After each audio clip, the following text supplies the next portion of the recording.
My name is Jonathan Parks, and welcome to Jonathan's Nature Crafts.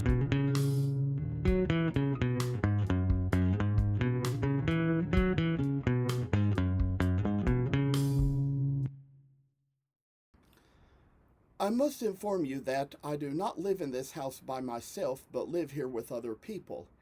Sometimes other members of the household may have to walk through areas where I might be recording with other family members on the phone. If you hear any noise like that, please feel free to disregard. We are doing our best to get noise-canceling equipment, which may at least keep you from hearing exactly what is being said. Thank you for considering. Now you all may note that I've taken a few days off from my carving because we just kind of celebrated the 4th of July here in America, so I sort of had to get away for a while, enjoy my celebrations, and would say I probably got a little bit too much sugar over the holiday, and currently, as for today, be going back to my diets and exercises.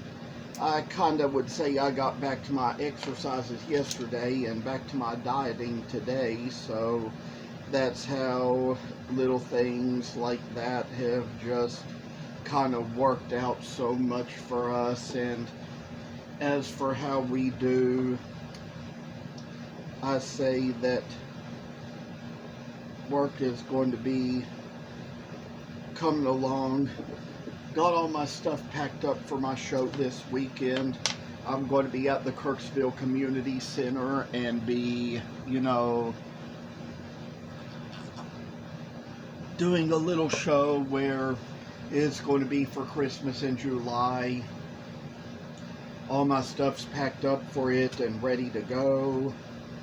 Can't wait to kind of get out there and see how much I can make or sell or how much it's going to be. So that's what we're going to find out this weekend when I make it out there.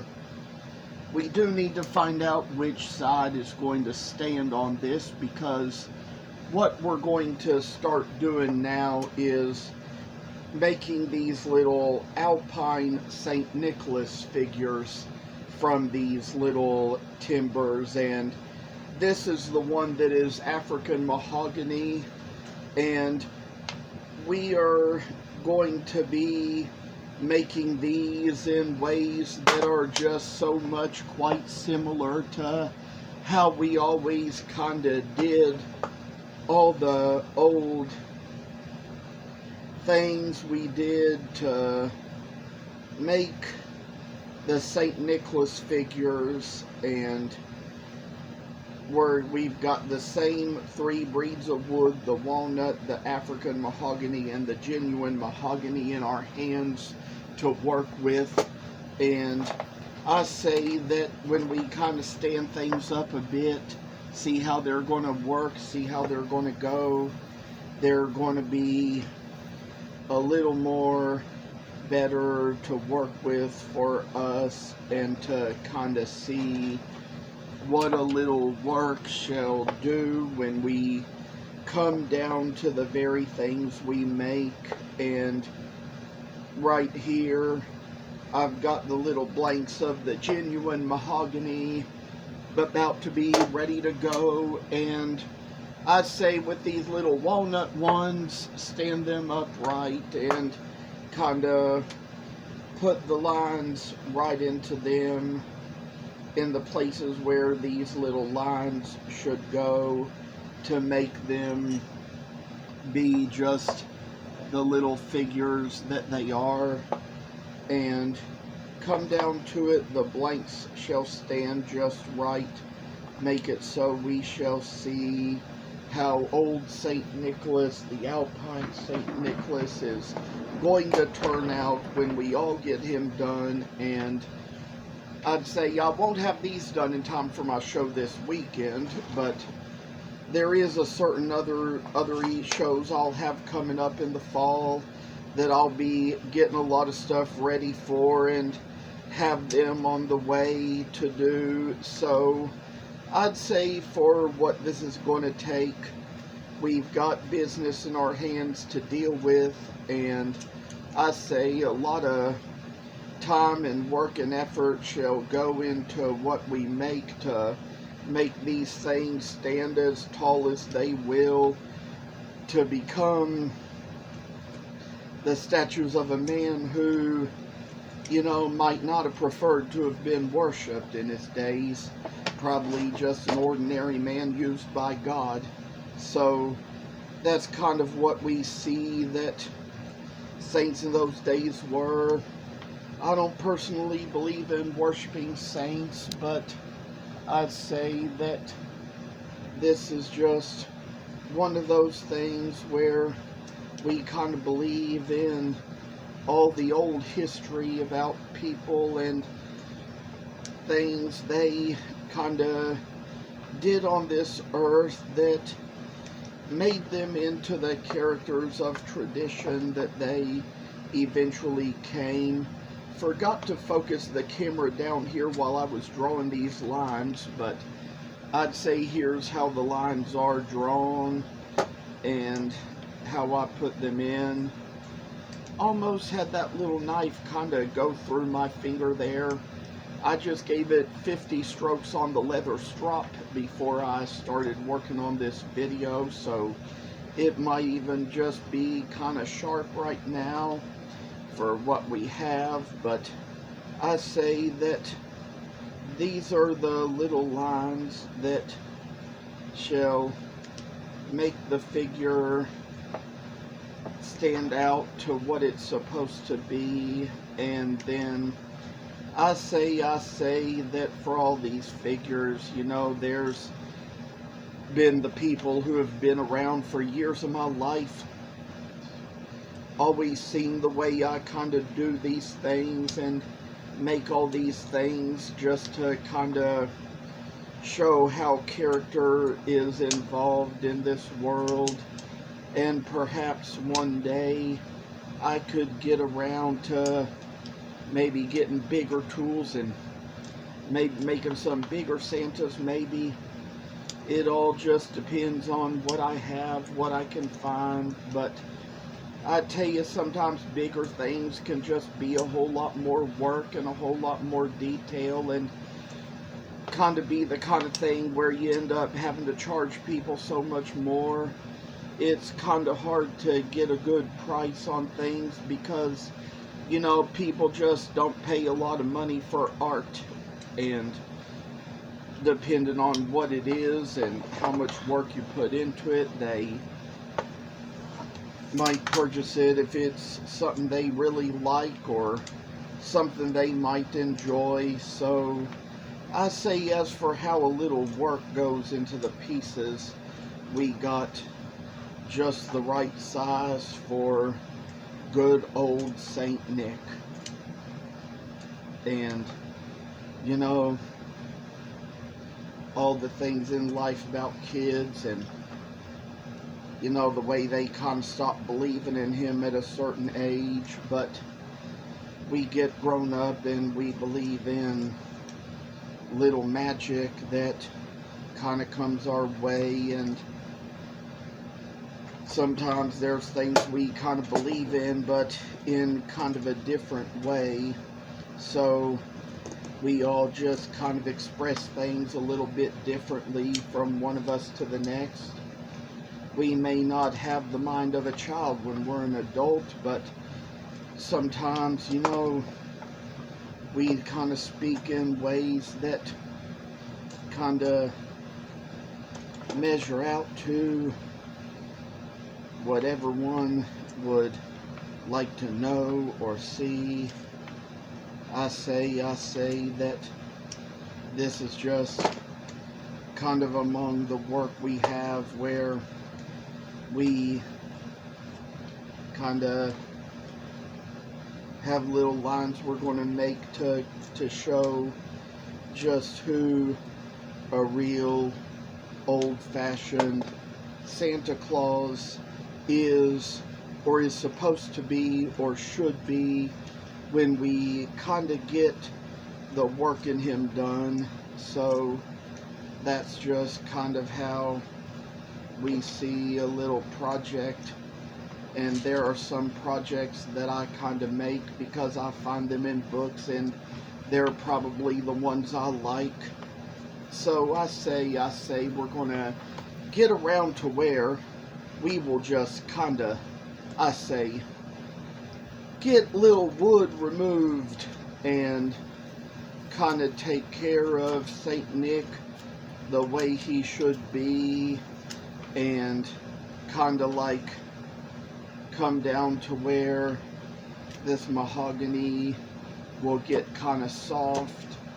And I'd say one thing I find out from what I ordered online was that this was actually Honduran mahogany here, but Honduran is South American, so that kind of makes it genuine enough to be real mahogany. So that's kind of what it's coming to be when we get down to where all this excess wood gets removed from the top, removed from the front, and how much I will share in videos as we kind of take this a little ways along. I say kind of removing like extra content from the old St. Nicholas, and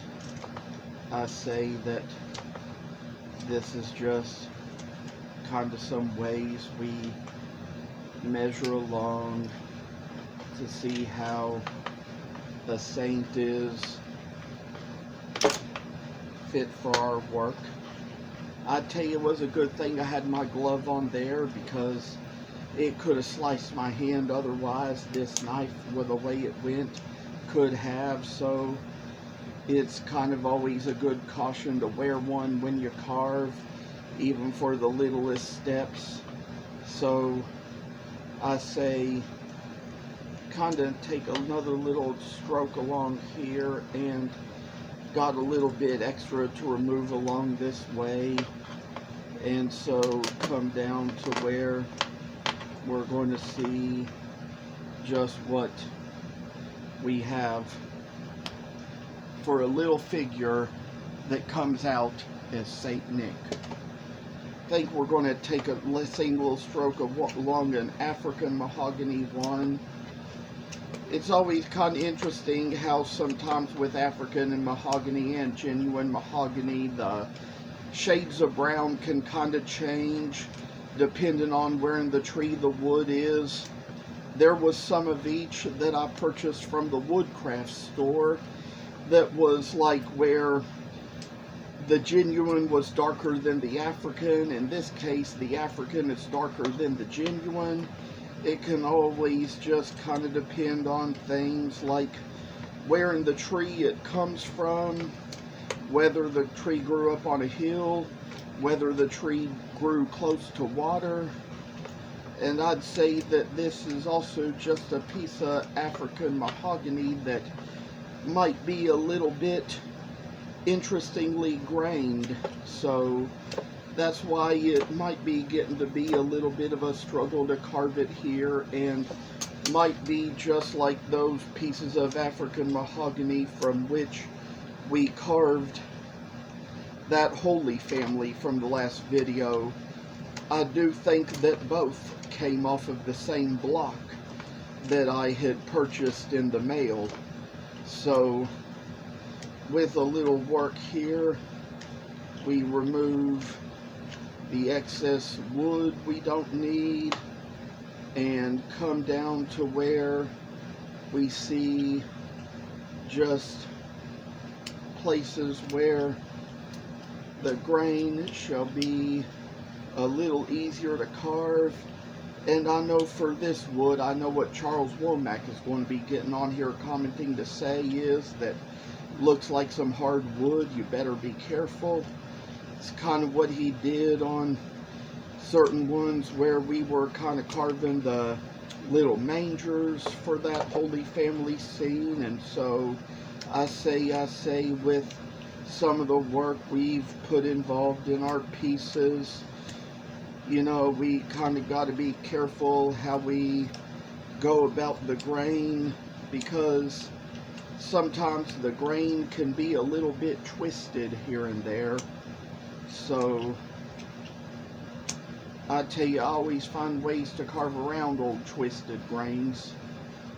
And tell you the truth, I love the challenge of it. Always kind of love little challenges in my hands to kind of make things so there are going to be brighter days and brighter images of little times in our lives when we just make it so far to take what we have and what we do to go all the long way we must to kind of get a little bit of good amount of work done into the piece and see how old St. Nicholas shall be special treasured piece. Kind of take away all the scrappy wood, all that stuff I say, and come along here, remove some walnut from the front. This is the walnut piece, I tell you all, and that's where we're coming along just to kind of shave a part away. This could have come off a little different in the wood as well. They often suggest that for every 30 minutes of carving you do 5 minutes of sharpening to the knife, and I'd say this is just one of those places where with harder woods it could come down to being a little bit more than that. Walnut can be kind of hard sometimes, and I'd say that I carved a little of these out of cherry too. Sometimes a piece of cherry can be pretty hard, but it's a good wood for carving. And some of these woods, even though they're hard, they are kind of good, and I like to use them because it just puts a good amount of challenge into my hands. Sometimes it could be a little bit of a sensory thing to love to carve harder things, just because it adds a little pressure to your hand, just like a little stress squeezer can. And I'd say, yes, for me, this was my best day to get back to this carving again and get just another breath. Oops. And I say, never mind that. So I tell y'all what, I'm going to have to close this now. Have to take care of a little thing, but we'll be back with you all soon. Take care and enjoy the rest of your day. Just want to get back on here long enough at the end of this video to tell y'all to be thankful I was wearing the glove. If I hadn't been wearing the glove, the cut could have been worse. But thank you all again for watching, for tuning in. Wish you all the best. Hope you all will come back on and take care for the future. Thank you for watching. Hope you enjoyed the video.